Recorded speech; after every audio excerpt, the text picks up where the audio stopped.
මං අද කතා කරන්න යන්නේ ඔයා කොහොමද ඔයාවම මෝහනය කරගන්නේ තනියම කියලා. මේකට කියනවා ස්වයං මෝහනය කියලා. කතා කරමු ඒ ගැන.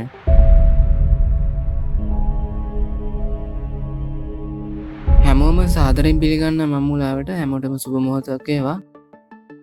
මේ වැඩේට ඔයා තෝරගන්න ඕනි මුලින්ම හොඳ නිශ්ශබ්ද ස්ථානයක්. මේකේ කියලා තියෙන්නේ මම කාමරයක් වගේ ගොඩක් හොඳයි කියලා. වාට සුවපහසු ස්ථානයක ඉඳගන්න. පුටුවක එහෙම නැත්නම් ඇඳේ. මේ ඇඳේ නිගා වෙන්න නිදාගන්න යන්න එපා. මොකද ඔයාව මෝහණයට තත් වෙද්දී වාට නිින්ද යන්නට දෙමේ නිසා. එතකොට ඔයාගේ අත් ඇඟිලි කකුල් එකට ගෑවෙන්න නොදී තාම සැහැල්ලුවෙන් තියාගන්න ඕන.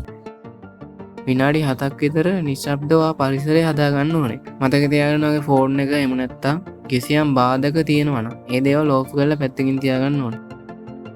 ඔයා දැන් වතුර යටට යනවා වගේ හිමීට ඇස් පියාගන්න ඕනේ. එතකොට ඔයාගේ මනසේ තියෙන බය, පීඩනය, හැඟීම් මේ දේවල් ඉවත් කරගන්න ඕනේ. මගේ මේ දේ දැන් ඉවත් වෙනවා කියලා තමයි මේවා නැති කරගන්නේ.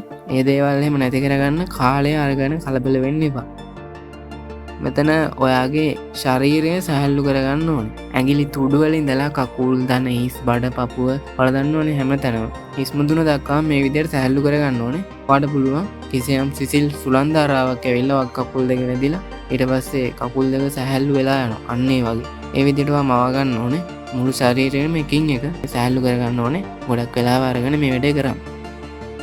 ගැඹුරු හුස්මක් ගන්න. දැන් පේස් දෙක වහගෙන ඉන්නේ. ගැඹුරු හුස්මක් අරගෙන දැන් ඒ හුස්ම පිට කරනකොටම ඔයාගේ තියෙන සිතුවිලි, පීඩනය, වේදනාවල් ඔය වගේ දේවල් එළියට යනවා. ඔයා ඒක දකින්න ඕනේ කළු දුමක් එළියට යනවා වගේ. ඒ වගේම සුදු පාටින් දීප්තිමත්ම ආලෝකමත් කිරණ ඔයාගේ ශරීරයට ඇතුල් වෙනවා කියලා හිතන්න ඔයා ඊළඟ හුස්ම ගන්නකොට. මේ විදිහට දැන් ඔයා සැහැල්ලු මට්ටම කරලා ඉවරයි.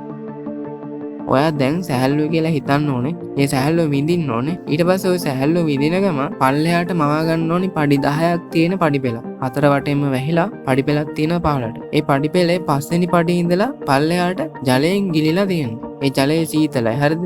දැන් ඔයා හිමීට 10 වෙනි පඩියට ලං වෙලා මේක කියලා තියෙනවා වගේ ඔයාලට පුළුවන් බහින්න. හිමීට ලං වෙලා බහින්න. ඊට පස්සේ මෙහෙම බහිද්දී ඔයාව සැහැල්ලු වෙනවා කියලා හිතන්න ඕනේ. ඊටාම තදින්ම සැහැල්ලු වෙනවා කියලා. ඊට පස්සේ ওই විදිහට යද්දී පස්වෙනි පඩියට ලං වුණාම ඔයාගේ කකුල් පහවෙනි පඩියට තියෙනකොටම වාටේ පඩියේ සීතල දැනෙන්න ඕනේ. හරිද? ඒක හිතන්න ඒ හැඟීම විඳින්න. ওই විදිහට පඩි පෙළේ පල්ලෙහාටම බහින්න ඕනේ. දැන් ඔයා ඉන්නේ පඩි පෙළේ පහළම කොටසේ. ඒ කියන්නේ පඩි පෙළ උඩට යන්න ආරම්භ වෙන තැන. ඔයාට දැන් දැනෙන්නේ ජලය තුල පාවෙනා වගේ හැඟීමක්. හරිද? ඊට පස්සේ ඔයාට තියෙන ප්‍රශ්න විසඳන්න පුළුවන් ක්‍රමයක් තියෙනවා. ඒ තමයි ජලයේ යට තියෙනවා එක එක පෙට්ටි කිහිපයක්. ওই පෙට්ටි වල තමයි එක එක දේවල් ගබඩා කරලා තියෙන්නේ. ඔයාට අවශ්‍ය ගුණාංග තියෙනවා කියමුකෝ. ගුණාංග යහපත් දේවල් වගේ ඔයාට ඕන කරන දේවල් ඇතුළත් කරලා තියෙනවා. ඔයාට දැන් ශරීරයේ කිසියම් වේදනාවක් නැති කරන්න ඕන නම් එයින් එක් පෙට්ටියක් අරින්න ඕනේ. ඔයා හිතන්න එකකින් ඔයාව තෙමෙනවා කියලා කියන්නේ. තෙමෙනවා කියන්නේ ඔයාව එකකින් ගිල ගන්නවා වගේ රත්තරන් පාටින් ආලෝකයක් වගේ. ඒ වගේම කහ පාට අවුලන්න සුදු පාටත් පුළුවන්. ගොඩක් වෙලා රත්තරන් පාට මේකට යොදා ගන්න. රත්තරන් පාට තමයි හොඳ. මම කියන්නේ රත්තරන් පාට යොදා ගන්න කියලා. ඒක තමයි හොඳම පාට. එතකොට මේ විදිහට ඔයාව හිතන්නේ වේදනාවක් නැති වෙලා යනවා කියලා. ඔයාව සැහැල්ලු වෙලා යනවා දකින්න ඕනේ. ඒක ඔයා හැඟීමක් අරගෙන ඒක විඳින්න ඕනේ. ওই විදිහට ඔයාට යෝජනාවල් කිහිපයක් කරන්න පුළුවන්. ඔයා කැමති විදිහට ඕනෑම හොඳ යෝජනාවක් ඉදිරිපත් කරන්න පුළුවන්. 3 වතාවක් විතර අඩුම කරන්න. ඒක හොඳයි. ඔයාට ඕන තරම් කරන්න පුළුවන්. අවශ්‍ය වෙලාවක් කරන්න. ඔයාගේ ඇබ්බැහි වීම නැති කරලා දාන්න පුළුවන්. ඔය වගේ දේවල් හැමදේම මෙතනින් ඉවර කරන්න පුළුවන්.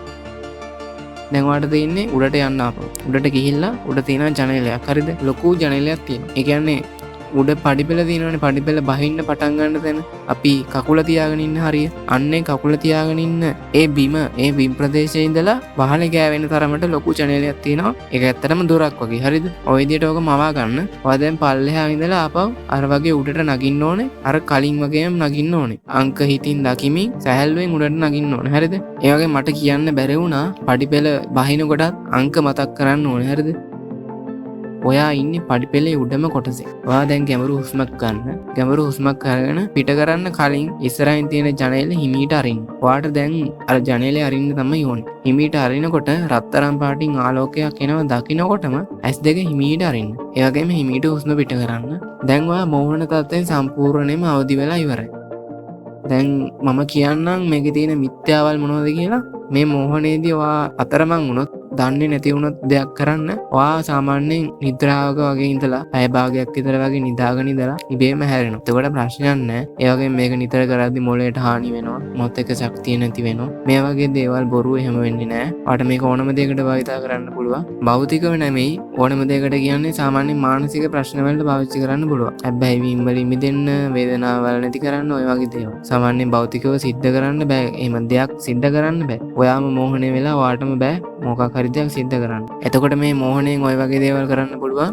මම මෝහණයෙන් කරන්න පුළුවන් දේවල් සහ මෝහණය ගැන පොඩි නිර්වචනයක් මේ channel එකේ දීලා තියෙනවා. ඔයාලට පුළුවන් බලන්න මේකට ඇවිල්ලා. එහෙනම් ওই විදිහට තමයි මෝහණය කරන්නේ. එහෙනම් මම මුලවත් එක්ක රැඳී සිටින්න හැමෝටම සුබ මොහොතක් වේවා.